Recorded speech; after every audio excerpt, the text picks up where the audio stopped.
ವಿಧಾನಸೌಧದ ಒಳಗಡೆ ಕೆಲವು ದೇಶದ್ರೋಹಿಗಳು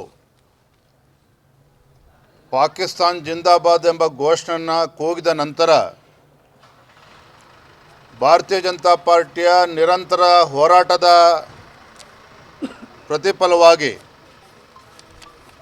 ನಿನ್ನೆ ದಿನ 3 ದೇಶದ್ರೋಹಿಗಳನ್ನು ಬಂಧಿಸಿದ್ದಾರೆ. ಇಲ್ಲಿ 2 ವಿಚಾರಗಳು. ಮೊದಲನೇದಾಗಿ, ಇನ್ನು ಈ ಕ್ಷಣಕ್ಕೂ ಸಹ ರಾಜ್ಯ ಸರ್ಕಾರ FSL ವರದಿಯನ್ನು ಇವತ್ತೂ ಕೂಡ ಬಹಿರಂಗಪಡಿಸಿಲ್ಲ. ಎಲ್ಲೋ ಒಂದು ಕಡೆ ಖಾಸಗಿ FSL ರಿಪೋರ್ಟ್ ಬಹಿರಂಗ ಆಗಲಿಲ್ಲ ಅಂತ ಹೇಳಿದರೆ ಇನ್ನೂ ಕೂಡ ಈ ದೇಶದ್ರೋಹಿಗಳನ್ನು ಬಂಧಿಸೋದಕ್ಕೆ ರಾಜ್ಯ ಸರ್ಕಾರ ಮೀನಮೇಷ ಎಣಿಸ್ತಾ ಇತ್ತು ಅಂತ ಕಾಣ್ತದೆ.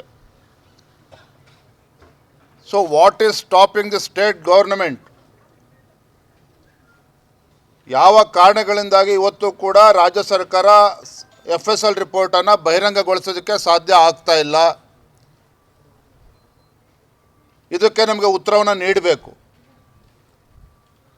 ಎರಡನೇದು, ನಾವು ಅವತ್ತು ಕೂಡ ಅಂದಿನ ಪೊಲೀಸ್ ಠಾಣೆಗೆ ಭೇಟಿಯನ್ನು ಕೊಟ್ಟು ನಮ್ಮ ಶಾಸಕರು ಎಲ್ಲರೂ ಕೂಡ ಕಂಪ್ಲೇಂಟ್ ಕೊಟ್ಟಿದ್ವಿ. ಆದರೆ ಯಾರಿದ್ರಲ್ಲಿ ಪ್ರಮುಖ ಪಾತ್ರಧಾರಿಗಳು, ಸೂತ್ರಧಾರಿಗಳು, ಈ ದೇಶದ್ರೋಹಿ ಚಟುವಟಿಕೆಯಲ್ಲಿ ಭಾಗವಹಿಸಿರ್ತಕ್ಕಂಥ ಪಾಕಿಸ್ತಾನ್ ಜಿಂದಾಬಾದ್ ಅಂತೇಳಿ ಘೋಷಣೆ ಮಾಡಿರ್ತಕ್ಕಂಥ ದೇಶದ್ರೋಹಿಗಳಿಗೆ ಸೂತ್ರಧಾರಿಗಳು ಯಾರು, ಪಾತ್ರಧಾರಿಗಳು ಯಾರು?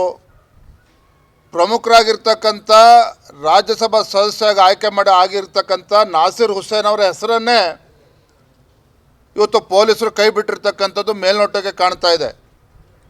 ನಾನಿವತ್ತು ರಾಜ್ಯ ಸರ್ಕಾರವನ್ನು ಒತ್ತಾಯ ಮಾಡ್ತೇನೆ, ನಾಸಿರ್ ಹುಸೇನ್ ಅವ್ರನ್ನೂ ಕೂಡ ಅಪರಾಧಿ ಅಂಥೇಳಿ ಅವ್ರನ್ನೂ ಕೂಡ ಅಕ್ಯೂಸ್ ನಂಬರ್ 4, ಯಾಕೆಂದರೆ ಅಕ್ಯೂಸ್ ನಂಬರ್ 1, 2, 3ಗಾಗಲೇ ಗೊತ್ತಾಗಿದೆ. ರಾಜ್ಯಸಭಾ ಸದಸ್ಯ, ಕಾಂಗ್ರೆಸ್ ಪಕ್ಷದ ರಾಜ್ಯಸಭಾ ಸದಸ್ಯರಾಗಿ ಆಯ್ಕೆ ಆಗಿರ್ತಕ್ಕಂಥ ನಾಸಿರ್ ಹುಸೇನ್ ಅವ್ರನ್ನೂ ಸಹ ಅಪರಾಧಿ ಅಂಥೇಳಿ ಪೊಲೀಸರವ್ರನ್ನ ಪರಿಗಣಿಸಿ ಕಾನೂನಿನ ಪ್ರಕಾರ ಸೂಕ್ತ ಕ್ರಮವನ್ನು ಕೈಗೊಳ್ಳಬೇಕು ಅಂಥೇಳಿ ನಾನು ರಾಜ್ಯ ಸರ್ಕಾರಕ್ಕೆ ಈ ಸಂದರ್ಭದಲ್ಲಿ ಒತ್ತಾಯವನ್ನು ಮಾಡ್ತಾ ಇದ್ದೇನೆ.